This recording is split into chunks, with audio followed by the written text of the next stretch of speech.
Did you hear that someone at your job is possessed by an owl? No. You didn't? No. You didn't hear? Who? Oh! Thanks, Obama.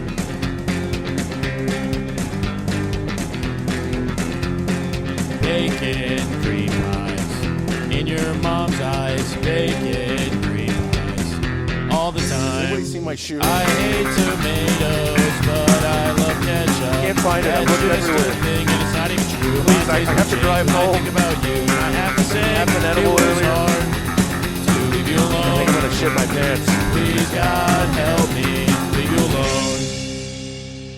All right, boys, we are going to talk about music that inspired us, and we're going to talk about just cool things that we think is cool in music.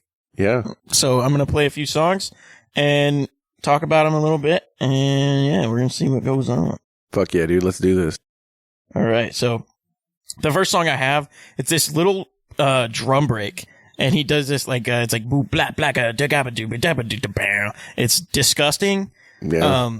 But they're like it's Modest Mouse, right? So they're like a pretty off band, like they just alternative or something, like weird genre, right? Yeah. And They seem like modern psychedelic almost. yeah, dude, yeah, it's like something weird, but definitely listen to the drum tones, because like he leaves the overtones into his snare. Nice. It's disgusting. It's great.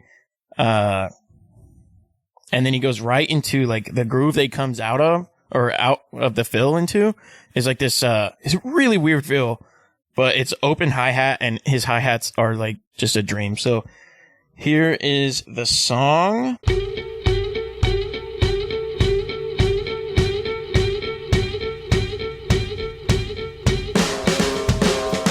We said all along we deserve every bit. I love those swells, dude. Yeah, it's pretty gross. I'm a huge fan of that snare tone there. Yeah, he killed. It was very, very like barky almost. It was Yeah. aggressive as shit. Yeah, I yeah, like yeah. that. Dude, and it phenomenal fill. Like just perfect transition there. It's this build up, like build up, and then he like open air, just boop blah blah da da da blah da da blah da da da da bam, wah, just like whoa. Yeah. I mean, it's cool because it really pulled a fucking form and cohesion out of nothing. Yeah. Really neat. Okay, you want to go with one of yours? Yeah, hit me with ISIS, the beginning and the end. Okay, so something that I really appreciate about ISIS as a band and kind of post-metal as a genre in general is their less is more approach. And I think this song really illustrates that. You know, they rely on a very simple, like if you looked at it on paper, right? If you saw it tabbed out, it would look like the most uninteresting thing on the face of the planet. But they utilize the harmonic balance of all of the different instruments that are there. There's this droning whine in the background of the organ, and they build this just giant texture. And then the drums really fucking cut it up and just make it punchy. And it kind of comes in and out of off beats and on beats, and it's really simple, but really, really cool. Okay, well, let's hear the song then.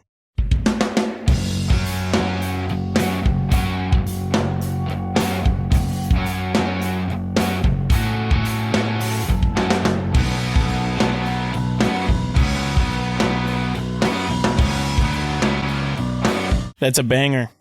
It's So good, dude. yeah, I love that. It's the drums are perfect, man. It just like the mix, I think, on that song is very good. They did a good job on the production. I have no idea who they use, but he's fucking phenomenal. Yeah. Okay, I'm gonna go for another one. Lay it on me, daddy. See. Okay, so this is the Smashing Pumpkins. Oh, God, It's yes. kind of a song that not a lot of people listen to, I think, so... He's going to play Cherub fucking Rock. No. Yeah, it's the Big Muff. Let's look here. Okay, so this song is like... At the end of the song, it kind of has this huge build, and then the drums just start going off. It's like every 2 or 4 beats, he plays a fill, and it's awesome. Like so definitely this is about drums. This song is for me, but here it is.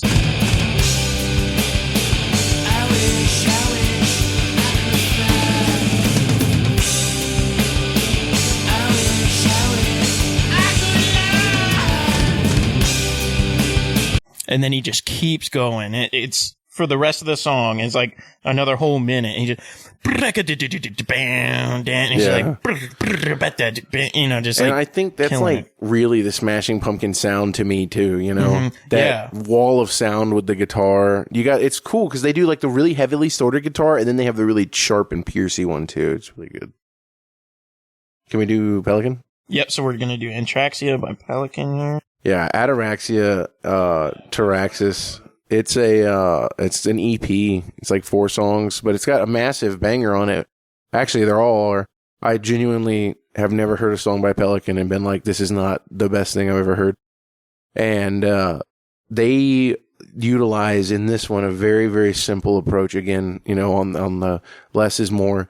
And they use noise to create an ambience and also a rhythm out of nowhere, really. It goes from free time to being a very defined rhythm.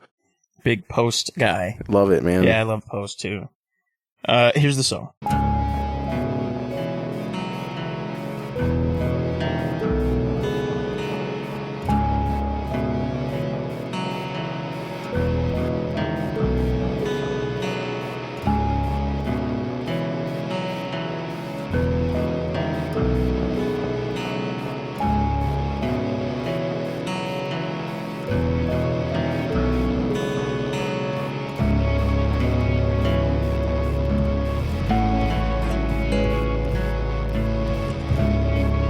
Okay, well, you want to talk about it? Yeah.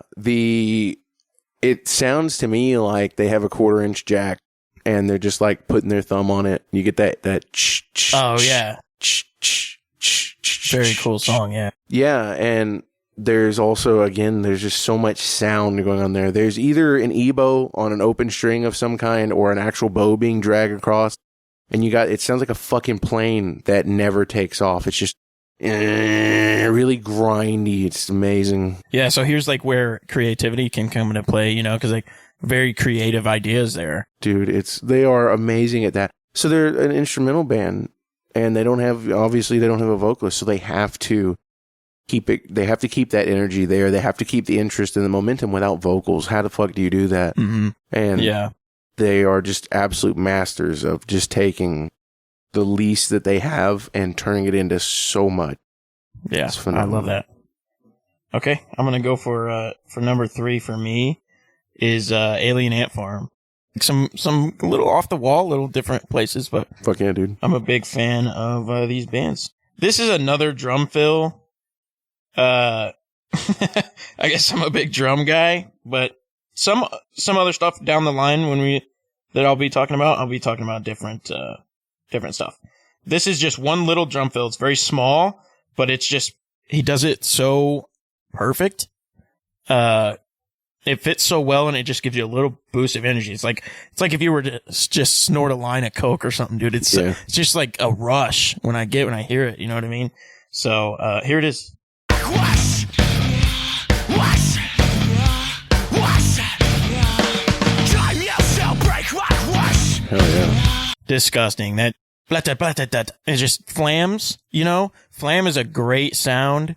And, you know, he does just like 2 flams and just little triplet fill, but Hell yeah. it's a banger. Very small, Yeah. accent there, but it's just perfect. I think they're a criminally underrated band. Oh yeah. Yeah. They're phenomenal. You know, everybody knows they're like Smooth Criminal. Yeah, their fucking cover. yeah, but cover. then like movies is so good, dude.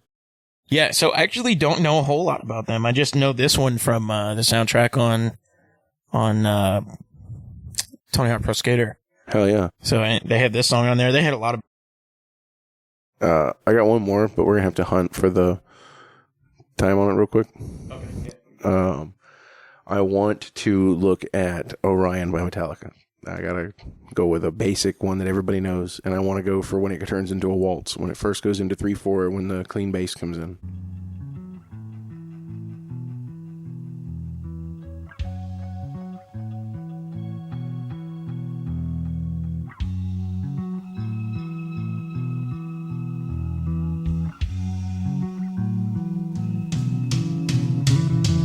Yeah, so, I mean, it's a classic, and there's literally not a metal bassist in the world who hasn't, at some point, looked at Cliff Burton like he was some kind of fucking alien.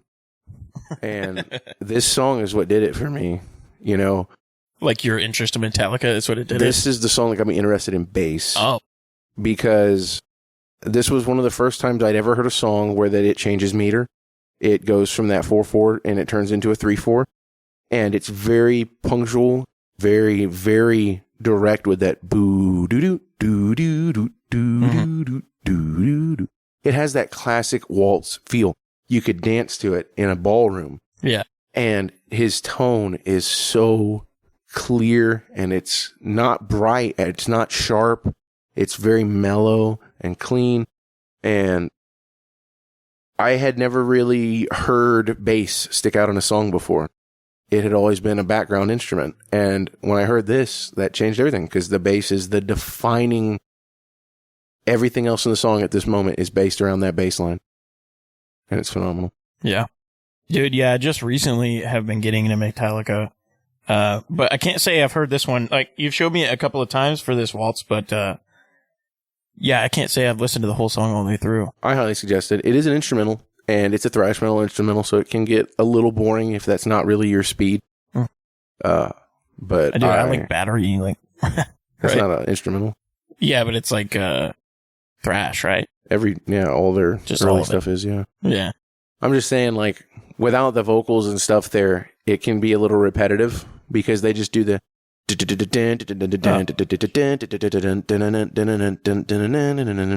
it's the sickest fucking riff on the face of the planet, so that makes it okay. Yeah. You know? Yeah, they do a lot of cool shit. Oh, dude. Master of Puppets was such an important album for me. I sat down and tried to learn everything. Dude, so I was talking to Levi, like, yesterday maybe, and he was telling me a different album, like the Black Album is what he said. Yeah, that's their most popular. It's got so Enter Sandman, and that's their biggest song. You know, it's got fucking Sad But True. It's not a bad album by any means, because it has some. The one with Master of Puppets was their number one. No. And then Ride the Lightning. No. It goes Black Album and then And Justice for All. The album that had one on it. One was the one that broke them. Yeah. It put them through, man. It got them Guitar mainstream. Hero 3. I mean, you know, 20 years after. But no, they were getting on like fucking MTV Headbangers Ball, and they still fucking lost the Metal Grammys to Jethro Tull. Oh, what did he win it with? Jethro Tull's not an individual; he's a group, and they won with the album. They won with the album Crest of a Knave, and it's got Steel Monkey on it, which is that song. It's like, oh, yeah. The how the fuck Steel did Monkey. that? Yeah, get the fuck same, out of the here. same joke that I made in the last one. Yeah, how the fuck did that beat the band that had just put out the album Injustice for All? Has Harvester of Sorrow, Shortest Straw. I mean, it is their heaviest album by a million miles, dude. I mean, it's their most progressive album by a million miles. Dude, they play in all kinds of crazy time signatures. They do a lot of fucking, they do a lot of polys. And it's, I know that isn't anything now, a metal band that does polys, but dude, you got to think about, this is 1988. Right. Dude, but also like Meshuggah. I know, Meshuggah came out like 89, yeah. Yeah, so like Bleed, like... Bleed, yeah, but they didn't sound like, they sounded like Metallica back then. Yeah. They basically were like a Metallica worship band, and that's what got them into the weird timing. Oh, okay, I got you. Like, everybody thinks about the impact Metallica had because of like Enter Sandman and stuff like that, but they don't think about the fact that they were the first heavy band that did a ballad with Fade to Black. Yeah. They were the first one of the big thrash metal bands to... The beginning of Battery is like... Yeah. Yeah. You know that was written by Cliff Burton? No, I didn't know. Or no, it might not be that one. I think I'm thinking about Fight Fire with Fire. Have you ever heard that one? It's got another classical guitar intro. And Kirk Hammett said in an interview a while back that was written by their bassist, which makes sense because you see the walls. He's obviously very influenced by classical music. That's cool. Yeah. The first time I ever heard a bass solo, Anesthesia Pulling Teeth, you know, just...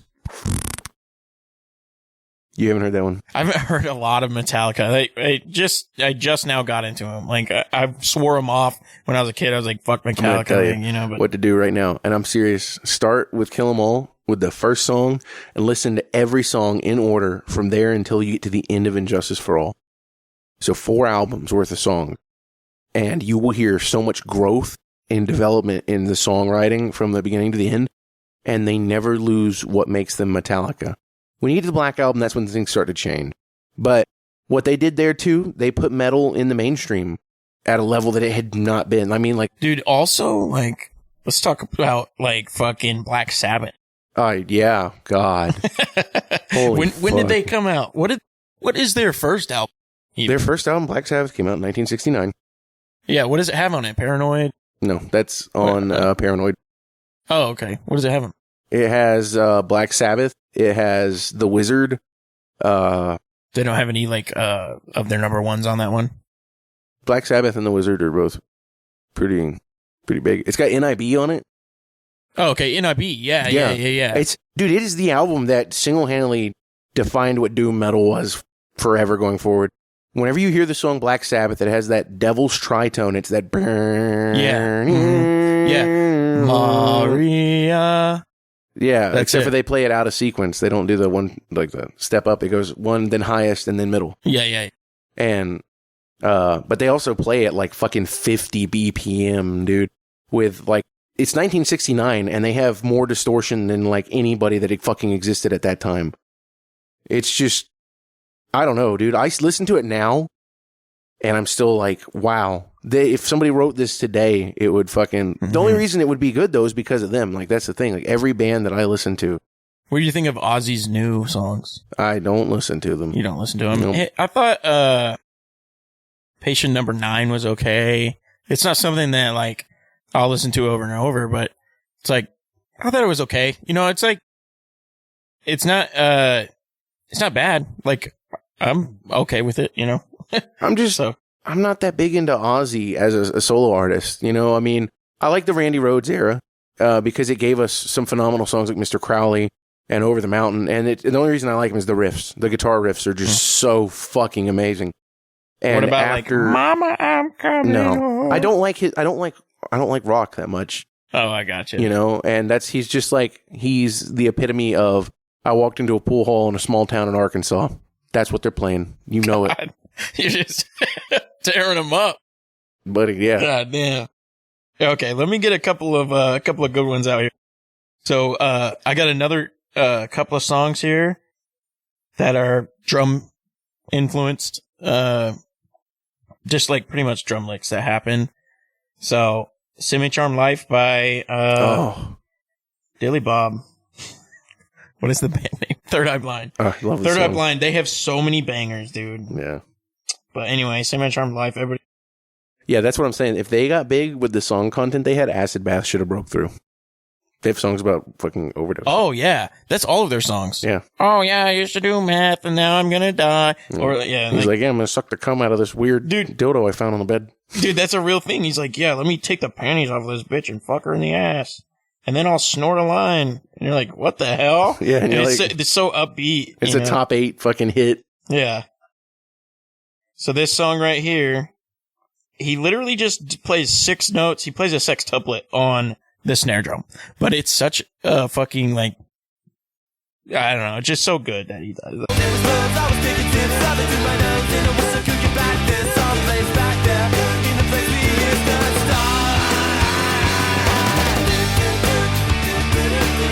Banger, dude. It's so good. Yeah. I love stuff like that where it's really simple and it's tight and it stays in the pocket and it doesn't take away from anything. It just adds. Yep. So good. Yep. You know, that's what makes a phenomenal drummer, you know, is just being able to add to the music. Okay. I've got another one. You know this song. You're going to love it. I'm just going to play it and not talk about it. Here we go.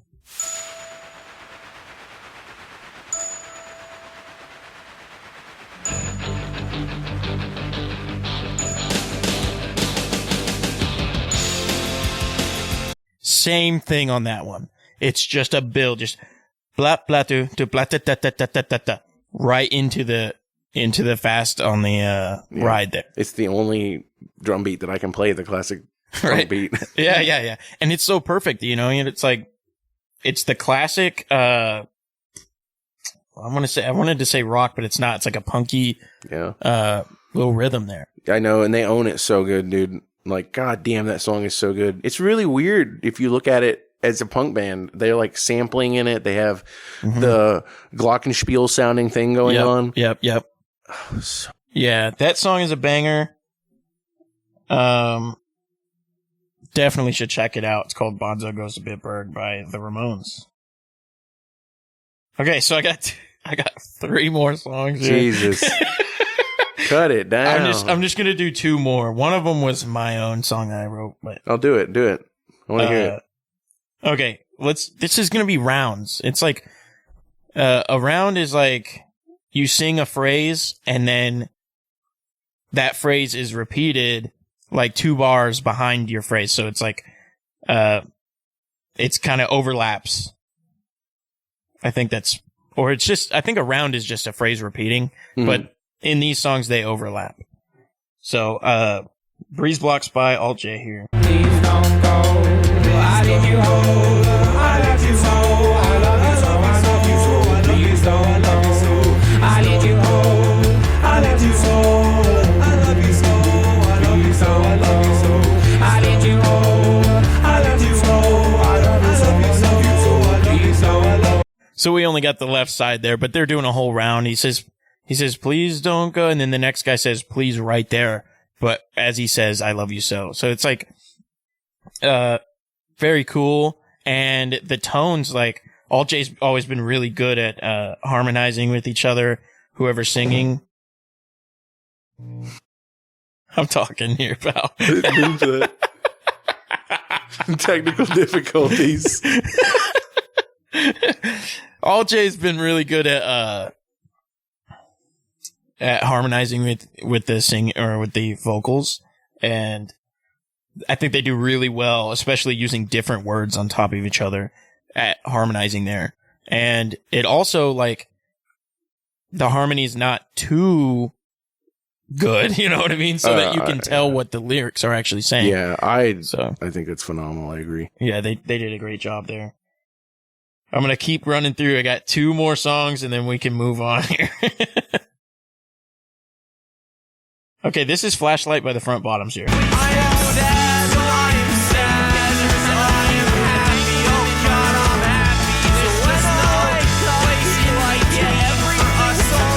Sounds like Irish kids overdosing.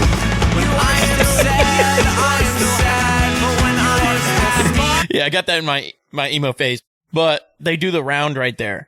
So one of them is just saying the same phrase over and over, and the other one is doing the chorus line over that phrase. And yeah, I just thought that it was really cool. It really hit me hard when I was younger in my little emo phase. But I love that shit. ISIS actually does that on a couple of songs. So does Neurosis.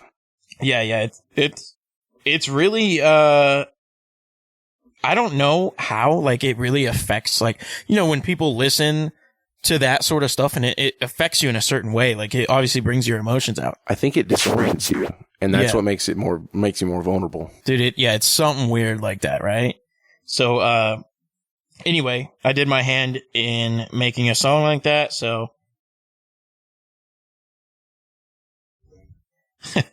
Okay, so this is Nozart. You can find it on Bandcamp if you really want to listen to it, but it's been out for like 20 years and I got like 20 listens, so.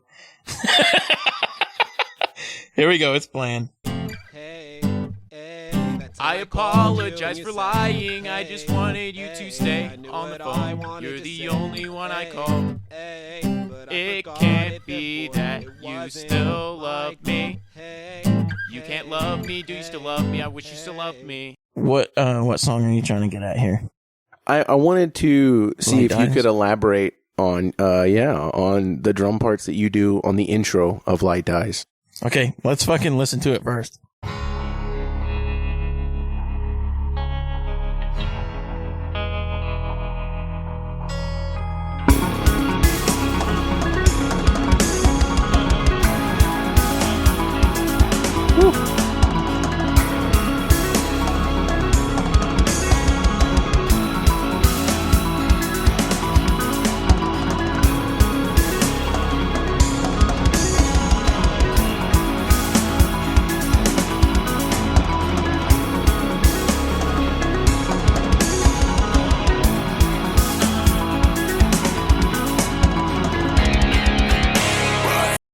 Yeah. Yeah. So tell me a little bit about what you were doing there, man. Like what I was thinking when I wrote it. Yeah, because it's like, I love it, man. It like stumbles and then spirals and grows, and it's so good. Okay, so, well, the first thing I was thinking when I wrote that was, how can I accent what you're doing, right? So obviously I just straight accent what you're doing on the first, like, bang, dang, doom, bang, da, da, do, ga, right? Easy. But then, like, I gotta do something. So I just kind of rolled into the toms there, and, I like the sound, so, I don't know. And then I'm a huge polyrhythm guy, so I did, just hitting them threes, hitting the other shit, and then it kind of goes over the bar right after that on the hi-hat. It's a hi-hat to the snare. It goes over the bar, and I fucking loved it. But, I don't know. It's just a creative spark in my brain, because I can't really... If I were to write that right then, and then I would not have been able to recreate it if I didn't write it into the DAW. It's just, dude, I don't know, man. It made the song. Yeah, it's so a banger. good. I'm really proud of that part. So good. Okay, what else Do you we got want here? to do a little bit of a song maybe that we haven't released with Volusia? Oh, sure. A little sneak peek? Yeah, it was a sneak peek from 3 years ago. Yeah. I mean, nobody's ever fucking heard it. Yeah, I know. I just need to fucking release them. Yeah, okay. So we did this song when we were, we had a band, me and Christian did, back when we were in Valdosta. So it was like maybe a couple of years ago. And, we took over the world. Yeah. I don't know. We were kind of popular, in Valdosta. We were 7,000 streams, dude. Yeah. We got a lot of streams. We did. We still have 63 monthly listeners. Right. And we haven't done anything with the band for like 3 years. So it's like, I'm kind of proud of that Oh accomplishment. yeah. Just want to say, if you're one of those people, God, I fucking love you for making me feel like I'm a remotely relevant human being. Yeah. God bless. God bless. God bless. But yeah. Okay. So we'll do a little, release on the pod here of a song that we did with Taylor Barber. It's disgusting. Okay, here it is. Little beef cake.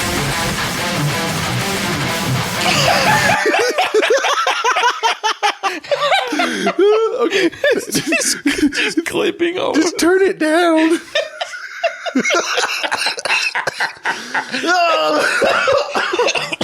Fucking hell, dude. Yeah, we're just like, you listen to the sound of my trash compactor.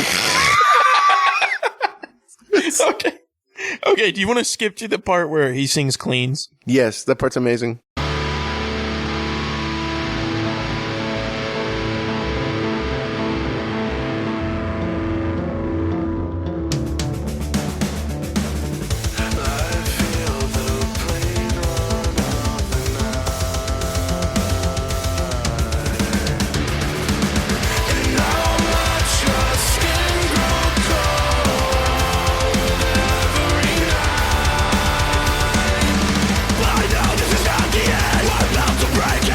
God, dude, Nathan is such a monster on the fucking guitar. Big disgusting.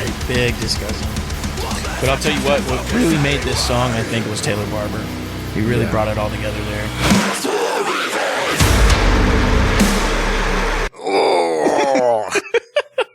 Getting a little beefy.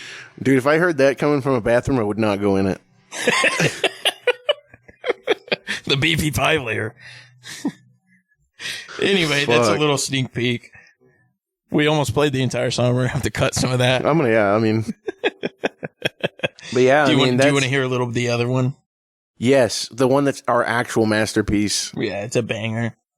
I want to play the beginning and the end, pretty much. Yeah, that's a great song by ISIS.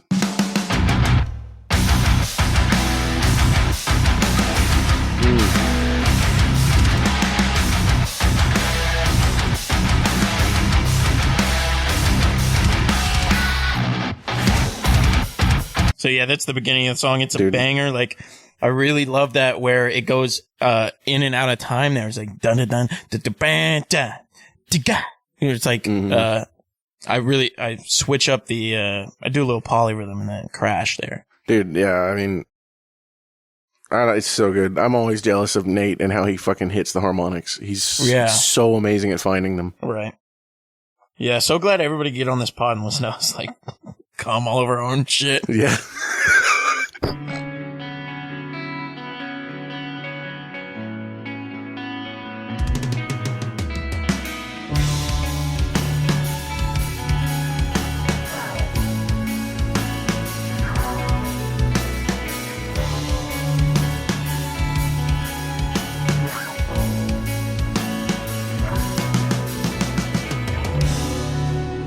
If you put a phaser on a bass, I will come. Yeah, that's my favorite thing that we have ever written right there is that end part. But those are 2 unreleased songs that we did for Volusia and just never really released them. Yeah. So we did them a long time ago. We played them live a couple of times. Yeah, if anybody needs 2 songs for a split. Yeah, hit us up, right? Okay. Let's do, do you have any questions? Like, Yo, okay, so, man, like, what was your favorite video game growing up?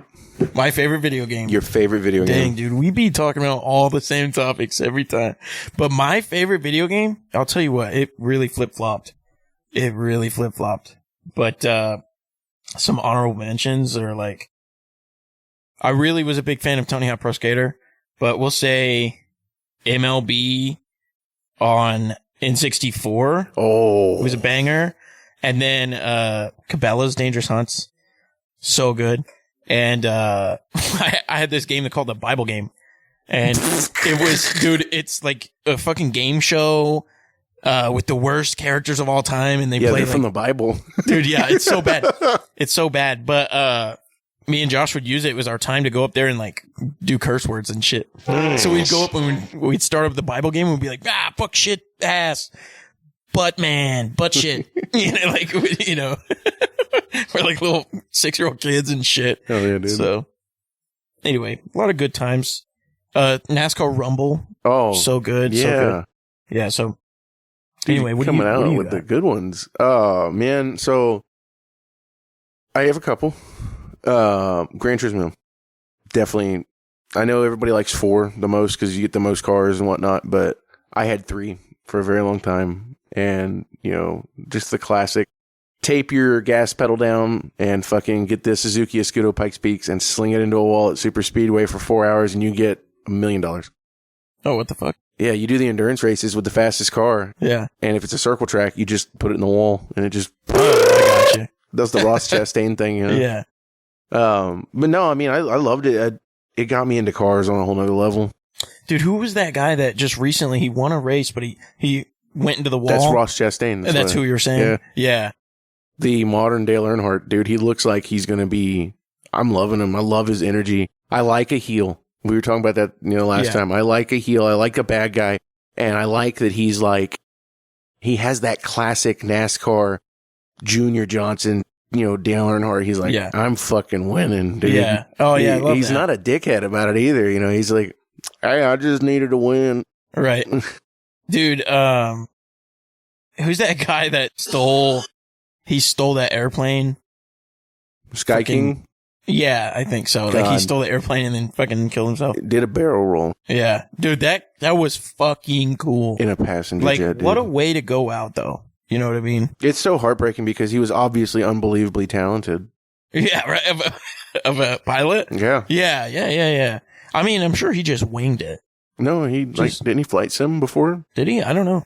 Yeah, I thought I watched I watched a YouTube video about him and they were talking about his life. Like his girlfriend left him or whatever. Like all his, like it's actually really fucking sad, dude. Like Yeah. his whole life fell apart and he was Holy just like crap.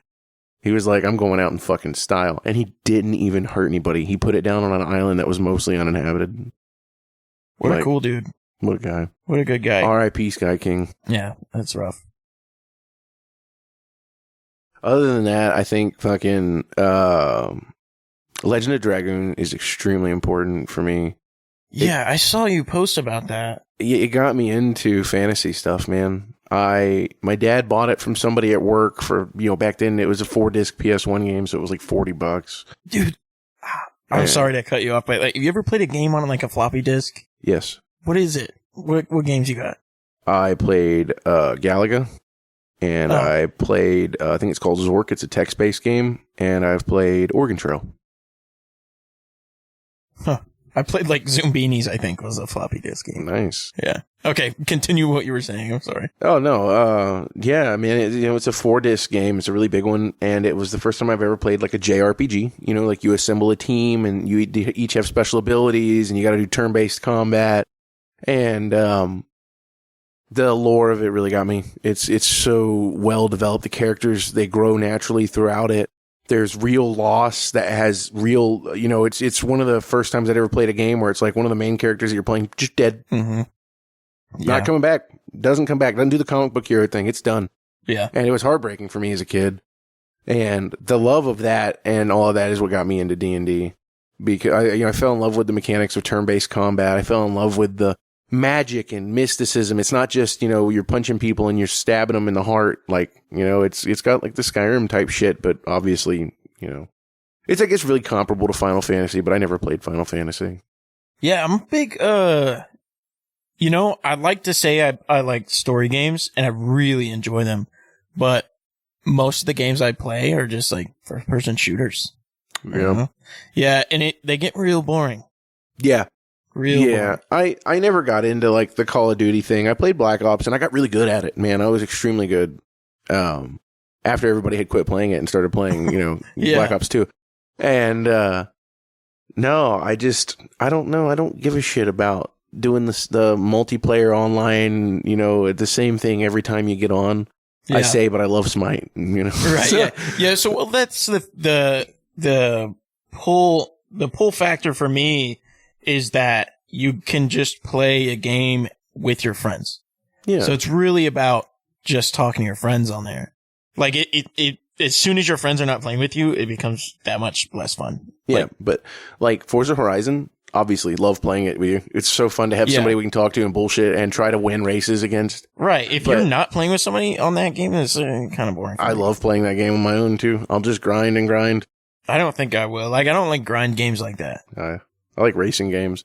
Yeah. But that's the thing, you know, that I don't like about a lot of the modern racers. And I saw a meme about it earlier, but it's like, it hit it on the head. It's just, it was like, you know, games back then were like, hey, you have your fucking mom's Honda Accord and you have to find a way to make enough money to race in Le Mans. yeah. And now it's like, hey, you're going to start your game. Do you want to start with a fucking turbocharged Porsche? Do you want a Hoonigan Mustang? Like, what do Yeah. you want to start the game with? Right. And it's just, it takes the fun out of it for me because part of the fun of that game is it forces you to drive cars that you wouldn't normally drive.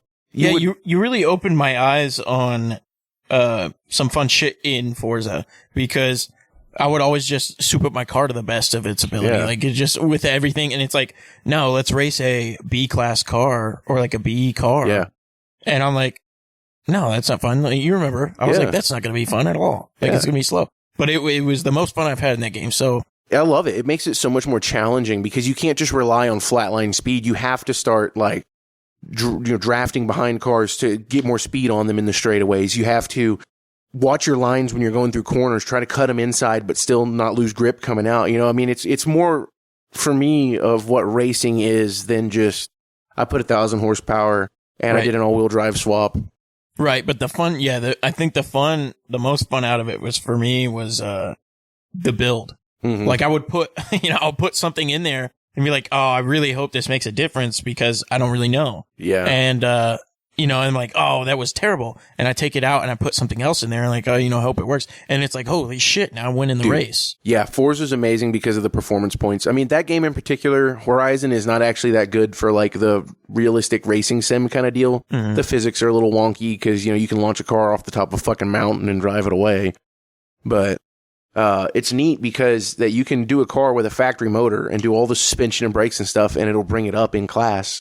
Or you can do the opposite and leave all the wheels and tires and brakes and shit factory and just give it 1,000 horsepower. Yeah. And it's funny because you'll see a lot of like, especially when you're playing online. I love that game online because so many people have different ways of doing builds, Yeah. and you see it on a racetrack. Like if you're doing something like, I'll talk about like tracks that I would know. So like, let's say you're doing Cirque du Sarthe, which is obviously not in that. We're talking about like a Le Mans track. Mm-hmm. I think Cirque du Sarthe is actually literally Le Mans, but there's a fucking straightaway where you can get like 230 miles an hour. And if you have a car that's completely focused on doing the corners, Yeah. you're going to lose out there. You're But gonna then lose as out soon as there. you get in the corners, the big fat bastard in his Mustang, you're just fucking doing laps around him. Right. And I love it because it makes it so much more like real racing. If you look at like Trans Am racing back in the day or Le Mans in the GT classes, you'll have Corvette versus like Mitsubishi Lancer. Yeah. You know, you'll have these cars that you would never think like in a drag race. Obviously, the Corvette's going to eat its ass, dude. Right. And then the Corvette will finish 3 laps down because it's just so Right. bad in the corners. Yeah. Yeah, that's like I like the rally races. That's what I really like on that game is like you'll get straightaways like that, but like you can really like and you can see it happen in the corners. Like I love that. And it's like the ups and downs. Yeah, that's what I love. Rallying on Horizon is honestly the only reason to play that game. The rally racing is so fun. Yeah, what's funny is that I play a 944 for my rally car. Yeah. So it's pretty funny. Oh, dude, I'm a Lancia guy all the way. I do the fucking bitch mode thing of I get a Lancia Delta S4, which is literally a street legal rally car. It's an actual, like, they had to make the car homologated so they could legally put it in, or not legally, but, you know, like, follow the rules and get it in the race. Yeah. They had to make like 500 units of it as a street car. But it's still the same car, same motor, just detuned. So all you have to do... They made it for rally, but they had to make it a street car. Yeah, so they just detuned the motor and they like softened up the suspension or whatever, so it makes it drivable. So all you do is go and fuck those things, and you have an actual rally car that can race in production car races, awesome. and it is also the sexiest goddamn hatchback I've ever seen in my life. Very cool. Love it. Yeah. Fucking, what is that one that I made that's, it's like a Audi something? Oh, it's R8, I think, right? No, it's not an R8. Oh. It's like a S4 or a B4. It's a wagon. Yeah. That one is my favorite car in the game for me, like my favorite build. And I think it's the first one that we did where you opened my eyes to that side of the game. Yeah, because I was very like, cool. Like, and that car is a banger. I put a lot of time into it. yeah, it's very difficult. I always lose to you on the straightaways. I'll lose to you on every straightaway in there. But I think that's the way that car is versus the Lancia. The Lancia is definitely a corners car. I think, it does decent in the corners too. It does. It really does. But you always end up sliding out because you're heavier because you got a station wagon. Yeah, that back end. But, yeah, dude, Forza Horizon. But let's talk about, the difference between Forza Horizon 4 and 5. Okay, how about instead we talk about the difference between 3 and both of those? I never played 3. 3 is so much better. It's open Australia. It's amazing. It sounds like more like 5.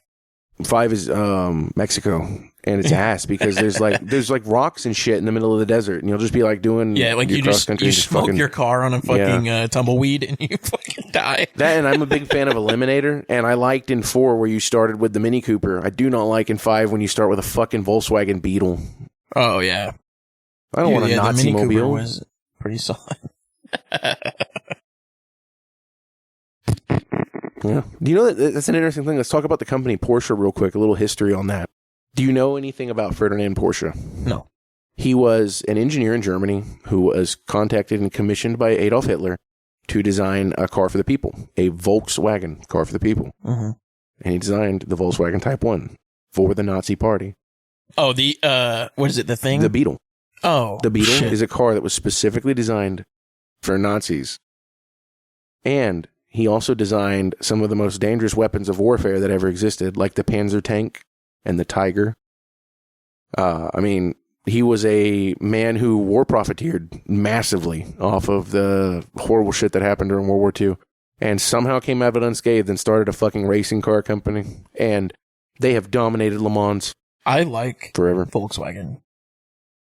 Yeah, Volkswagen's cool and all, but he didn't have too much of a hand in them outside of that. He designed like that car, the engine, the bus, the thing, and whatnot, and then that was it. And then he started Porsche, and the rest is history. Porsche, they won their first Le Mans with that 356, and I think Porsche too. Like, that's weird that both of my favorite car brands are like from this big Nazi man. Yeah. And, well, a 911 is basically a Volkswagen Beetle, right? The original 911s, they're based around the same core design. Yeah, they're beautiful. Yeah, they are. They're so cool. And then I love air-cooled engines. I love Volkswagens. I love the Porsche 914. Dude, they're just amazing. Me and Lexi had a Beetle for a while, and I wish we'd been able to keep it. It sucks because it was an auto stick, which is really fucking stupid. It has a clutch, but it's not a pedal. You engage the clutch by pushing down on the stick shift, and there's a fucking metal contact in there. Ew. And it engages, it engages a vacuum actuator that sucks the fucking clutch open. But you ready for the worst part about it? It is a manual. You do have to shift the gears. Still has a torque converter, so the car is the slowest thing you've ever driven in your life. Mm. I couldn't get it over 40 miles an hour, dude. Oh, that's rough. That's no good. No. That's kind of cool, though. Like, it's weird shifting. Yeah, it's kind of cool, except for the fact that they haven't made it since 1969. Yeah, that's cool, like retro you can't, cars. But I'm saying you can't find parts. You have to fucking rebuild the parts. Yeah, that sucks. Stupid. Like, my contactor went bad, and the guy I found online who had a rebuilt one wanted like $500 for it. I just had to take the thing apart and fucking clean it with a toilet bowl cleaner and some sandpaper. Like brand new, dude. Then I just soldered a couple of wires back together, and there she goes. But, so the Thing, you've seen the Thing? Yeah, the Volkswagen Thing. That was literally designed for the Nazi military. It's their version of the Jeep. It looks like it. And then, fucking 50 First Dates, that girl, Yeah. Drew, whatever the Barrymore, Drew she's Barrymore, driving one. Yeah. I love them. I think they're really cool. I don't like them. I think they look bad. I think you have horrible For like taste. a daily driver, like that's just No, it's garbage. beautiful. You know why it's beautiful? Because it stands out. They come in funky colors. And the moment you see one, you know what it is. There's no question. Like, what are the cars that they normally have? Like, it's a Volkswagen what? With the Jettas and stuff. Not the Jettas, but the hatchback What? ones. You talking about just a notchback? No, The it's Type like 3? A Golf? no, yeah, Golf. Yeah. I like the Golfs, man. Big Golf guy. I mean, yeah, they're the best. They started the thing that's called hot hatches. You know, they came out with the Golf GTI way back, and it was the best car you could get for your money. And then eventually, you know, they get to like the R32, which is, you know, fucking turbocharged all-wheel drive monster. Yeah, beautiful. I love them. Yeah, I like and I'll tell you what, like the Volkswagen Mark 1s are beautiful, like the rabbits. And the Mark 2s are beautiful. The Mark 3s are beautiful. Like, I like the boxy builds, I guess. You know what I mean? I like the Scirocco's a But lot. the Mark 4, that's the one that I had. Is like the Mark 4 Jetta. The Mark is development, not a specific model. So all of these have like a Jetta Mark 1, Jetta Mark 2, Jetta Mark 3. Yeah. Yeah, okay, I gotcha. So I had the Mark 4 Jetta. Yeah, The Mark 3 Jetta, massive. right, looks dope. Massive, giant piece of shit. Yeah. Horrible goddamn design. Oh, they were terrible. Who the fuck was like, we're going to make a V engine and put one cylinder head on top? Fucking stupid. Yeah, what the fuck? You can't man? work on the goddamn thing when it's in the car. Dude, yeah, I know you have to fucking pull the engine out to change a damn sensor or Dude, something. I had to pull the whole front clip off, dude. Yeah. Fuck that thing. Yeah, it's ridiculous. I took it to a Volkswagen fucking guy. Like, he was like, oh, I specialize in Volkswagen. I took it to him, and he was like, no, I can't work on this. Yeah. No, dude, it was like, I really feel bad for the bastard that stole it. Yeah, fuck, yeah. I mean, good luck. I mean, it was fucked. Yeah. That car was fucked when we left it, so. That's kind of weird, though, too, is like somebody has my car. It's Georgia, though, you know, they don't really need, like, titles all the time. They can do bill of sale shit, so somebody probably just forged it, and then it's legally in somebody else's name in Georgia. Right. Or they just took it and sent it to the scrapyard. They put it in an impound, That's and we're waiting. where it is. Like, there's no way that I don't know. It only was like 2 days after I left. It wasn't even like by the end of our payment cycle for rent. It was like 2 days after I left. I sent Nate to go get the car, and he's like, it's not here. Somebody was watching your shit. It was Nate. Nate actually just took it, and they took it out to Tanner's and fucking tore it up. Yeah, I imagine they blew it up. Hey, I don't care, you know. Oh, who fucking cares? Whatever. I mean, it cost me like $3,000, so that sucks. But yeah, I mean, I had it for 2 years. Yeah, I don't know. I got underneath it, and the car was like rotten. Oh, it was disgusting. Yeah. And then like, it was like moldy on the inside. Yeah, it was Gross. just a tough gig. Yeah, it was gross. Fucking, I need to get to work on my pickup truck, man. I want to fix it so bad. Gideon's all excited. He'll go out, and sometimes he runs out in the garage, and he'll get in there, and you know, and it's a stick shift. And then I want to do something with him that like my mom did with me when I was growing up. I would sit in the passenger seat, and my mom would be like, okay, I need you to shift for me. She'd be like drinking coffee or whatever. Mm. Or even, you know, just we were having fun. We would just be driving, and she's like, all right, shift now. Go into second gear. You know, I'd put it in second, and then she would drive. Yeah. And she's like, go into third. And that's how I learned how to drive a manual. I started doing that at like 5, dude. That's awesome. And I want to do that with Gideon so bad, man. Yeah. I know it's going to be a disaster. He's going to money shift me, and I'm going to have to fucking buy a new transmission. I can feel it in my bones. Yeah, he's just gonna fucking. But Oh, nice! I got it in a second. Six, Yeah. like. no, he's going to throw it in reverse when we're doing 40. There you go. I fucking, dude. So, did I ever show you that big old blue bastard I used to drive? The giant mud truck? No, you So, told me about it. though. When me and Nate were in high school, I had one, and he had his red. He had a red Chevy 1500 that was a pretty hot truck. You know, it was a 350 that I don't know what they did to it. It had a little bit more power. It wasn't like a fucking race truck, you know, but it had more get up and go than the regular. And me and him, I think we left school to go get lunch or something, and I was just bragging about my truck because mine was a stick shift and his was an auto, Mhm. and I was taking off. And you could put it in first and have to shift to second by the time you were doing 5 miles an hour because it had that fucking stupid low gearing. And so it was light the tires up, shift, and then I went to go into third and I put it back in first. Oh, And I locked the tires up, dude. The truck's like, jeez. it was so funny. Oh, I ended up blowing that thing up because I tried to take it over a bridge. Wow. I tried to cross the river. And it had a top speed of like 55 miles an hour because it was a big honking mud You ever truck. do like one of those where you do like a 180 in the car, like you go reverse and you do a 180? No. Oh, dude, I've done a couple. Like I was just trying it when I was younger.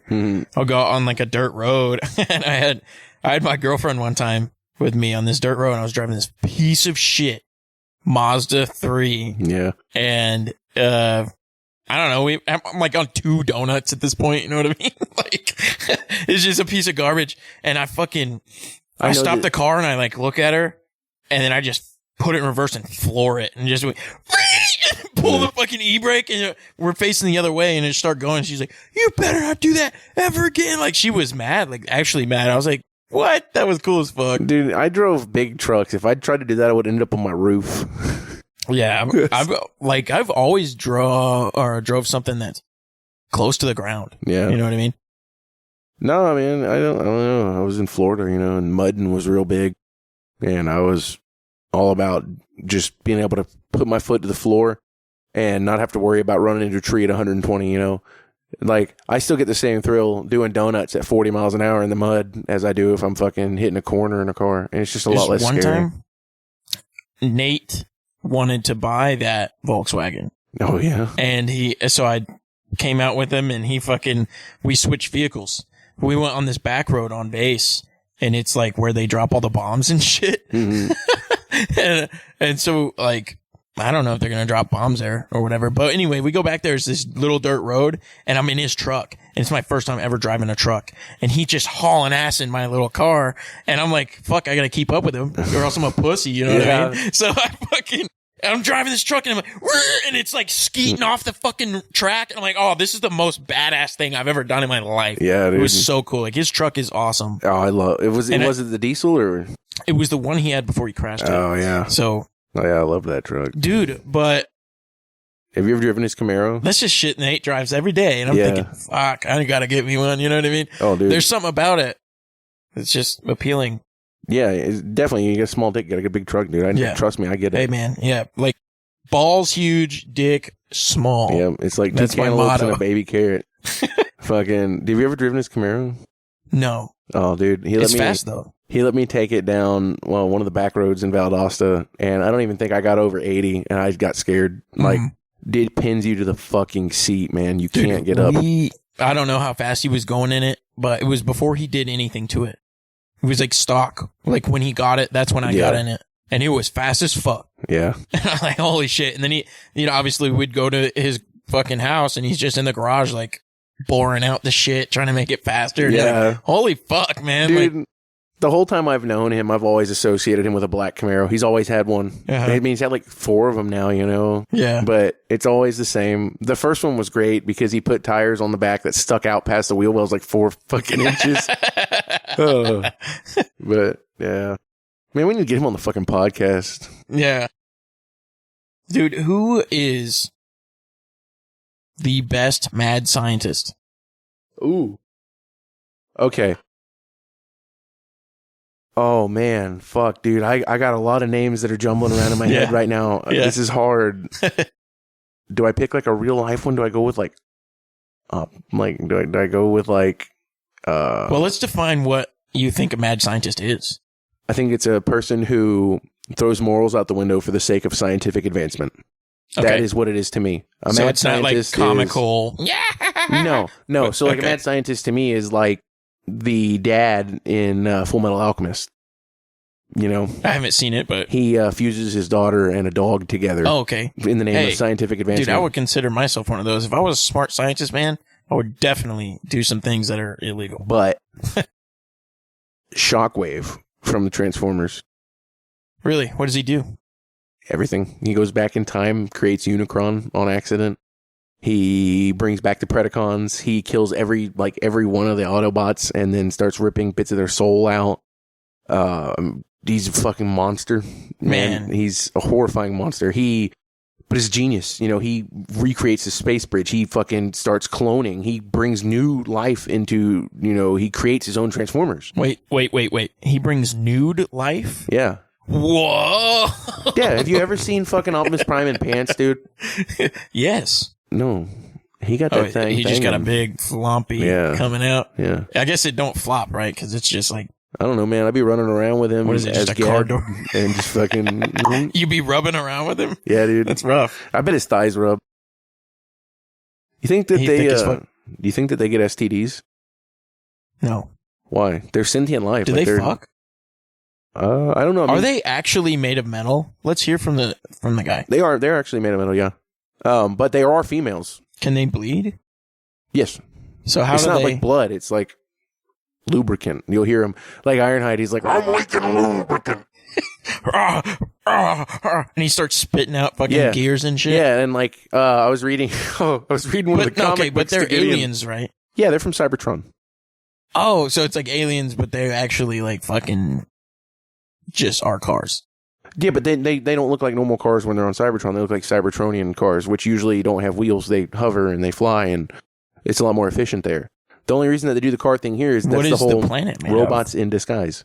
It is of? Like just it a is- big metal. no, it is a Transformer. Cybertron is Primus. Oh, what It's the the fuck? god of Transformers. Hey man, all the things I don't know about Transformers. Yeah. But man, I was reading a comic to get in because you know he's on his Transformers kick, and it's so adorable because he'll sing the song. He says, Transformers, more than meets the eye, and he just sits there and he does that, and he's completely out of time and out of key, but it is Hell the yeah. cutest thing. But I got him a comic book, and I was reading it to him. It was the Transformers Spotlight for Metroplex, and Perceptor gets fucking murdered. Mm. Dude, this guy shoots a fucking giant hole in him and just he's dead. Jeez. There's fucking or no, I'm sorry, that wasn't Metroplex. This is Drift. It's the one for Drift. I'm so sorry. They're both the Spotlight series. I have like all the Spotlights. And but yeah, and when he gets shot, like all this green and all this goo and shit, like they definitely have like bodily fluids, 100%. Yeah. And it was really Well, heartbreaking. I think it's weird though, like that they are living made of car parts, and it's they're like, not. It's not like that though. You're thinking about it. They're not made of like metal like we have here. That's why their metal can move and change, and it's fluid, and it's not. They're made of Cybertronian metal. It's completely different. It doesn't work by the laws of our physics. They exist. Yeah. You know, Yeah. they're older than dinosaurs. You know that, right? Yeah. They're thousands of millions of years old. So they're so advanced that it's different. Hell yeah. Uh, Here's a question. We watched that first episode of, I think the one that Gideon wanted to watch, the Transformers, like third set of whatever. I wish you remembered so I could figure it out. But he bounces around between a they couple of go them. they go in the cave. It's the first episode, and they come out with this box. Yeah, I think that's Armada. They're the mini Yeah, the Minicons, yeah. minicons. Yeah. Yeah. What's that about? Minicons? So, there's a couple of different plot lines for them. Some say that they've always been there and they're just small, you know, the versions of them. Some say that like Wheeljack created them to aid them, or Shockwave created them, or whoever created them, and that they were made to aid the Transformers. You know, before they were Autobots and Decepticons, they were all Cybertronians, you know. And And then I think in Armada, it's either Armada or Energon. I don't remember which one it is now. Cybertron was my shit. It wasn't those, but the bigger robots can use them to get more powerful. And I think the original inspiration for them came from Shockwave and Blaster, because they're the ones that turn into the boombox and they have the cassettes that pop out. You have Ravage and Laserbeak come out.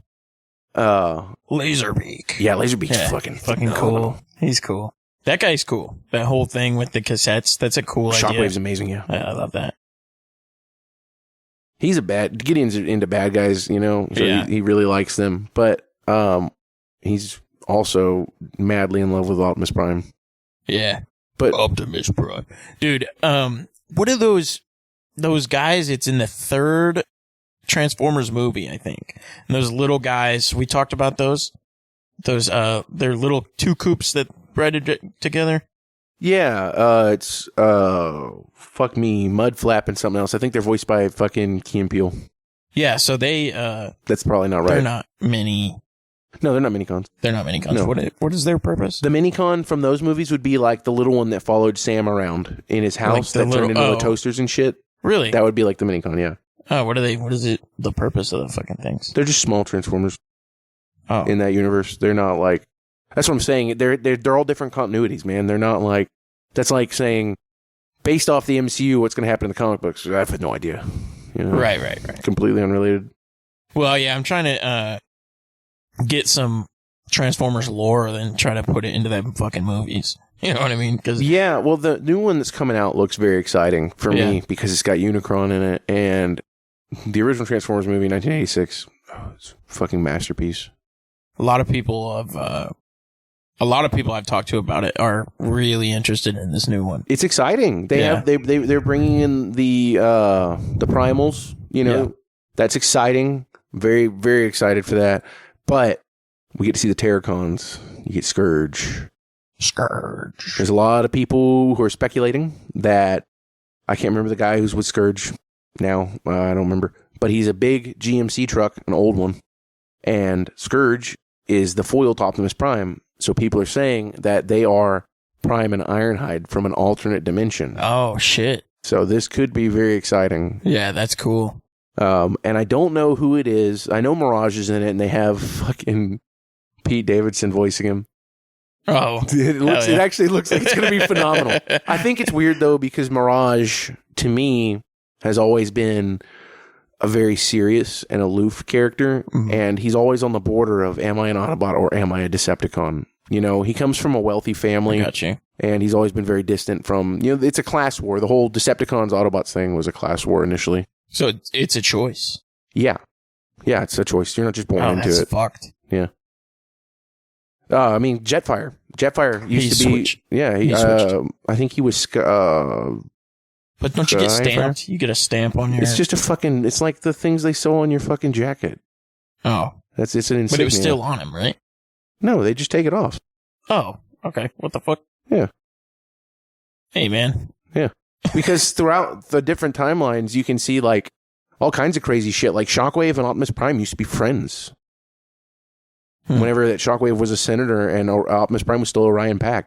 It's actually because of Shockwave that Optimus became Optimus Prime, because he fitted him with a space that might be able to hold the matrix of leadership because he believed that he could be worthy. Turns out he was worthy and he became a Prime.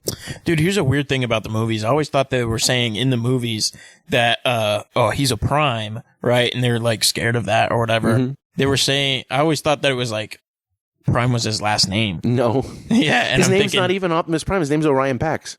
right. But I was thinking like, there's a lineage of Primes. Like, Prime's dad was fucking shit up before. You're like, oh yeah, he's related to Sentinel Prime. Right. No. That's what I thought. No, it's a title. I still thought that even after you told me that it was a title. No. When it started, I think there was 13 Primes to start. One of which was Shockwave, because Shockwave time traveled back in time, killed the guy, and fucking wore his body like a skin suit. Oh, good God. Dude, Shockwave is horrifying, dude. He's like the Joseph Mangala of fucking Transformers. Hell yeah, dude. The Flash, the Reverse Flash. I mean, Oh, yeah. it's the entirety of let me go back in time, kill your mom, and then fucking kill a random dude. He just comes up and he's got his mouth full. He's like, "Hey, Barry, can you guess what this is in my mouth? It's your dad's cum. This is, you would have been born, but I sucked him off." You need to get faster, Barry. You need to get faster so you can go back in time so I can go back in time. I love it. Fucking Gideon watches the Lego Flash, right? And Yeah. it's actually fucking not bad. It's not bad. It's Lego, so it's goofy, it's kiddie, whatever. But it sticks to the fucking Flashpoint story pretty solid. You know? Yeah. And he's all like, "Oh, Barry, you gotta be faster than that." And then he tricks him and he goes back in time and he loses his powers. That's seriously what he does. He's like, okay. So how he figures him out in the CW show, somebody's like, "Oh, hey, this guy that has been mentoring you for the past 10 years is he's the Reverse Flash and he's trying to end your life." And he's just like, no way, Yeah. not a chance, right? And then he thinks back and he's like, how did I learn how to go fast? And he's like, "You feel the wind in your hair, Barry. Oh, you're super fast. And you feel the electricity." And he's like, Only a speedster could have known that. and he's like, "Oh, I got your ass. You're the Reverse Flash." And then what happens is he's like in a fake wheelchair this whole time. And he stands up and he's like, "Yeah, I was Reverse Flash." and then Cisco's like, "No!" And then he just fucking speed hands his heart out of his body. Jesus. And then later on, Cisco's like, this is how Cisco discovers he's Vibe. So he's like, he wakes up and he's like, "Holy shit, fucking Eobard Thawne," or whatever. Yeah. So that's he's Harrison Wells. Okay, so Harrison Wells "Holy shit, Harrison Wells killed me last night," and it turns out he's Eobard Thawne. And everybody's like, "What the fuck? You're still alive." This sounds like a Monty Python skit. He's like, "She turned me into a duck. Right? I got better." But anyway, he's like, "Oh wait, it must have been a dream." And it's like, "Yeah, you're clearly fucking live right now." And then he's just, so he can see the future, because in the future he rips his fucking heart out. Tough gig. It's like, holy shit. Tough gig. So that's how they catch him, because he's able to see the future. You excited for this Flash movie? I am, the thing is, I like the Flash a lot, but I like the CW actor. He's and in they it. replaced, yeah, I know he's in it, but he's not the Flash. Yeah, I know, but they didn't replace him because this is based off of the DCEU timeline, which he Yeah. hasn't been the Flash in the whole time. Yeah, I know. It sucks. Yeah. But yeah, I'm going to watch it. They kept that creepy child abductor guy instead. Another thing, it's not just a Flash movie. It has a bunch of other characters in it. It's just a Flash movie that has Michael Keaton's Batman in it. Oh yeah, Michael Keaton's going to be fucking awesome. I know, dude. I'm going to cry. Yeah, I'm definitely going to watch it. I forgot that he was doing that. Yeah. Yeah, it's going to be a banger of a movie. Yeah. Gideon is very excited, and we're torn because I'm probably only going to be able to take him to one, and we're trying to figure out if I want to take him to Transformers Rise of the Beast or Across the Spider-Verse. Oh, Rise Beast. Yeah. Dude, yeah. Fucking that guy, man. Or, wait, The Rise of the Beast or what? Rise of the Beast or Across the Spider-Verse, the new... Oh. And he's very excited for both. I let him watch the trailer, and it has 8, 9, 10 Spider-Mans in it. He says... Rise of the Beast. Well... I don't know, man, because it's PG-13. You can't do both, or... I'm probably not going to be able to do both. Movies are expensive, and also, leaving my mom with the baby, because I can't take him. Oh, I got you.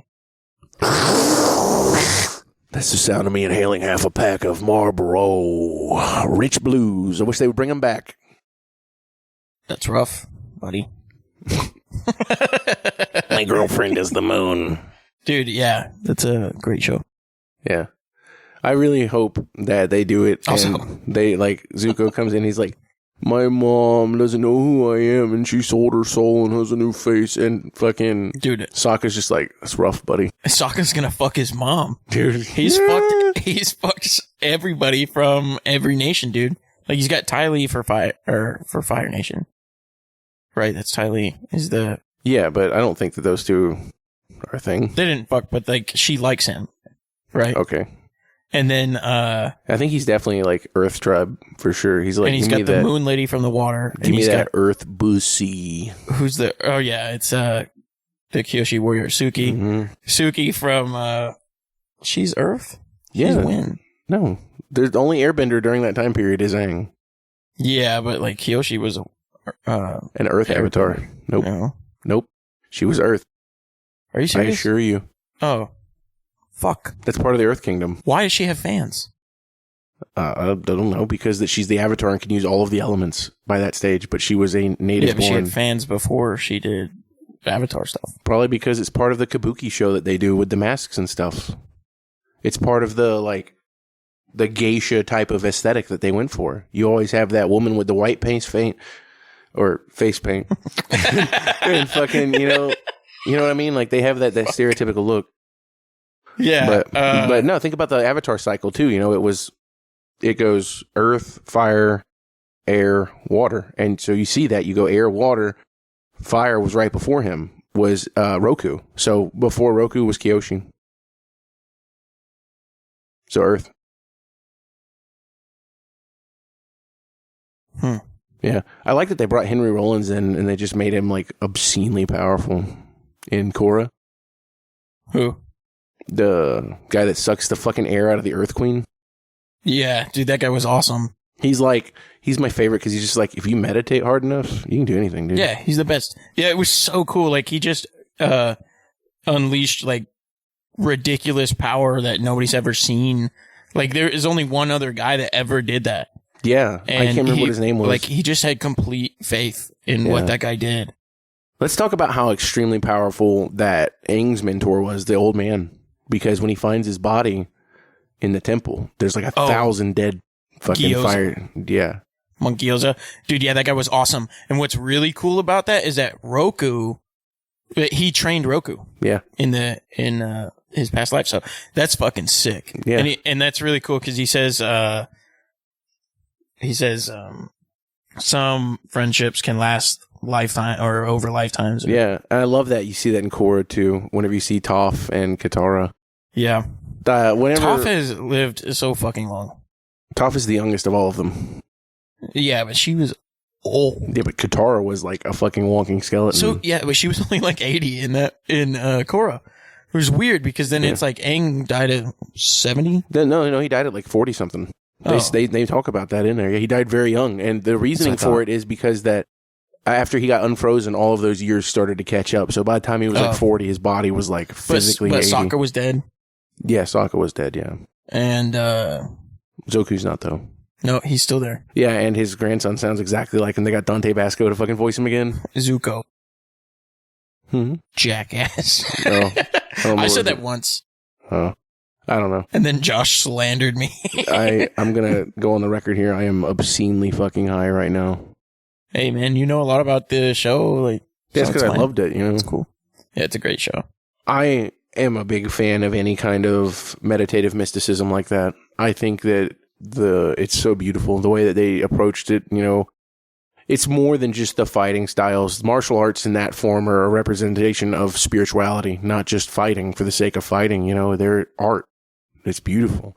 And you see that, you know, the way they picked up on certain fighting styles for the different types of bending. Oh, yeah. And how So the different cool. nations, like that fighting style gave the personality to the nations. Like the earth fighting style, you know, it's so strong and sturdy. Right. And the air lifestyle and the air fighting style go hand in hand because they were nomads. They were free. So they picked like that kind of Wing Chun type of, I think is what it was. It was that really fluid, you know, it's very free, very open type of fighting style.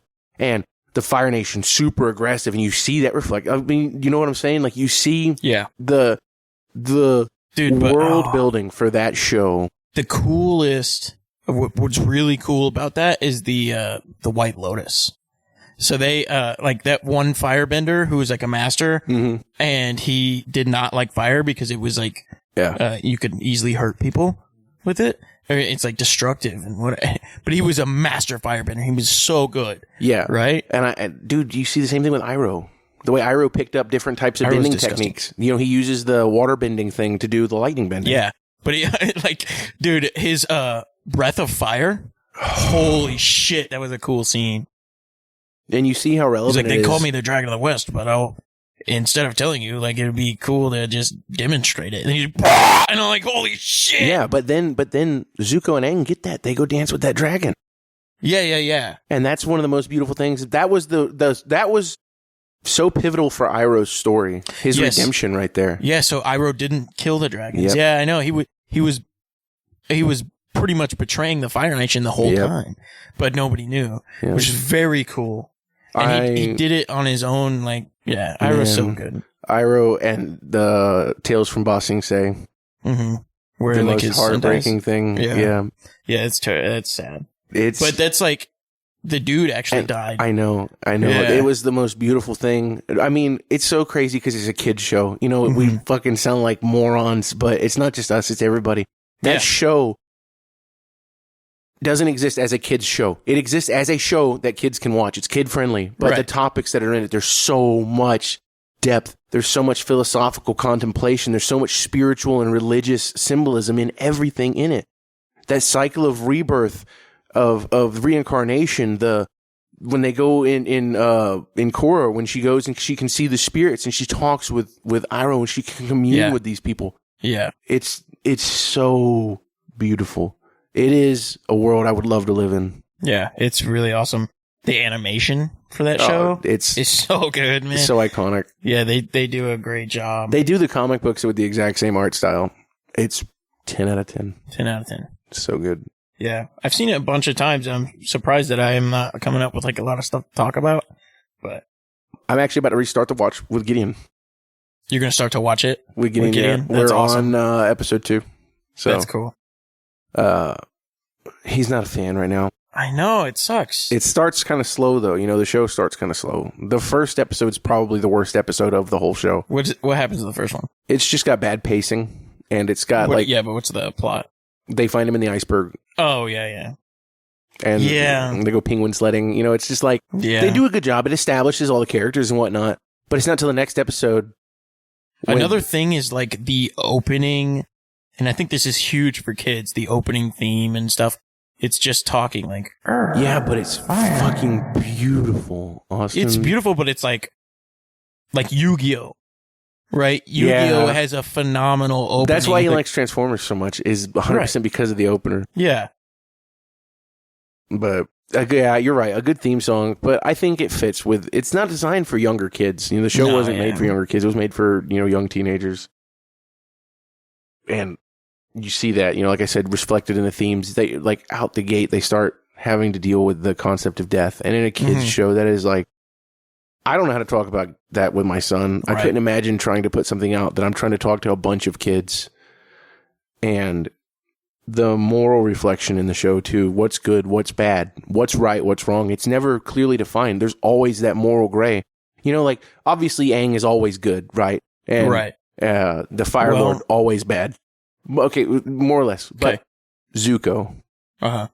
Yeah. Holy crap. They did a great job and with even him. Iroh, they're war criminals. They are war criminals. Yeah. But are they redeemable? And that's the point. That That's cool. Yeah. the redemption, man. It's Yeah, that whole scene where Zuko saves Appa, or he lets Appa go, and essentially does a good thing, yeah. right? And he's like, man, I could have done a bad thing and been Or redeemed in my father's eyes, right? But Or what about when he had Aang in captivity, when he had the blue mask? When he broke Aang out of the other Fire Lord, or the other Fire Commander, the Fleet Commander, remember that? Yeah. He put on the blue spirit mask, and then they're sitting there talking to each other, and Aang's like, in another life. well, that's because Aang fucked him up yeah. or something, or he got shot in the face with an arrow and knocked him out. Yeah, something like that. That's what happened. But He would have taken Aang in that point. I But that's I the know- first step. I That was the know, first step. but- Yeah, because they but- worked together yes. to get out of this And situation. that's when Aang tells him, in another life we would be friends, We Yeah. would have been friends. And then when you find out that, Roku's his grandpa, yeah, and then it just that's so awesome. Oh, dude. everything about it. It's so good. The way that Iroh reveals that to Zuko, he's like, "Yeah, I didn't want you to see," or both of them were his grandpas. Yeah. Right? Sozin and Yep. Roku. Sozin was his dad's dad, and Roku was his mom's dad. yeah. Oh my God. He's like, And you were thinking about the wrong grandpa, and it's like, holy shit. dude, there's so many things that we could talk about from that show. Yeah. Man, I mean, literally everything about it, dude. Here's something weird. The spirit animals. What is Korra's spirit animal? Oh, we know what Korra's spirit animal is. What is the other animals though from before? Like Roku had the dragon, yeah, and then the red dragon. Yoshi.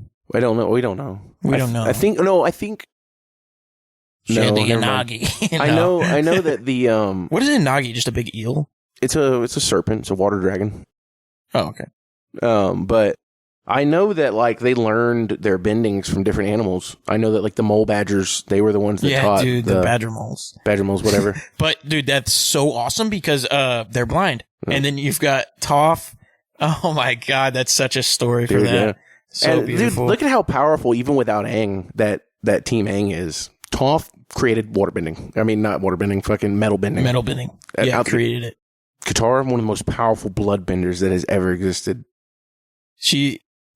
Like the most powerful bender of all time. Right? Like, Dude. like, Which means that if because she had, she learned like a bunch of shit from Hama, right? But she Yeah. also learned from, whoever that one guy is from the north. yeah, her And- fucking grandpa or whatever. Yeah. She's like, But, okay, you can fuck my grandma, no problem. Right, but yeah, I guess she was just really passionate about it and was able to do very well. But I like that they gave her a lot of vulnerability too, you know, because you see her getting jealous when Aang is learning the waterbending faster. Yeah. You know? And the way that her and Zuko have that thing, you know, they both hate each other, you know, Yeah. and he goes with her to help her get revenge. And then that's another beautiful character development, man. It's Yeah. just, Yeah, that whole show is just fucking primo. it's like nothing else. I did love, like, you know, other shit from that time too, you know, like, I don't know, I guess Yu-Gi-Oh! And Pokemon aren't from that time. But they just didn't have the same When did it come out? Like levels. 2000 something? It's like 04, I think, 05. And I just don't remember any other shows that had that kind of depth, man, from that time. You know, I mean, like, you have bits in here and there of all kinds of stuff. You know, Transformers talks a lot about political unrest, ethics, civility, things like that. I mean, it has some good depth to it. But at the end of the day, it's a cheesy show made to sell toys, you know? Yeah. And I don't know. I just can't think of anything that was quite the same. Like every other cartoon show at the time, like think like Ed, Ed and Eddie, you know, like what, Dexter's Lab, like SpongeBob, you know, Yes, like yeah, I didn't they're like great Dexter's shows. They're great shows, but they just don't have any depth to them. They're just a show for kids. Yeah. And Avatar just wasn't. It was a show for people. Well, yeah, And yeah. it was great. It definitely, has, yeah, like, well, there's another thing about, like, shows like that, because you'll see, well, this one has a story throughout the show, right? But then you've got, like, SpongeBob, and it's a different plot for each episode. Yeah, it's episodic. Yeah. Yeah.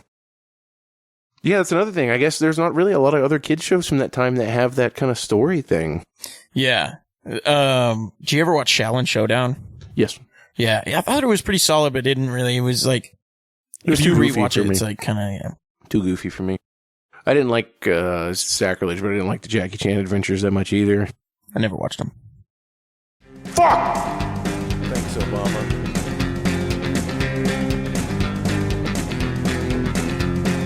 Bacon cream pies in your mom's eyes. Bacon cream pies all the Everybody time. see my shoe? I hate tomatoes, but I love ketchup. Can't find it. I'm That's looking just everywhere. a thing, and it's not even true. Please, My I taste have to will drive change when home. I think about you, and I have to say Have an edible it was earlier. hard to leave you I think I'm alone. gonna shit my pants. Please, God, help me.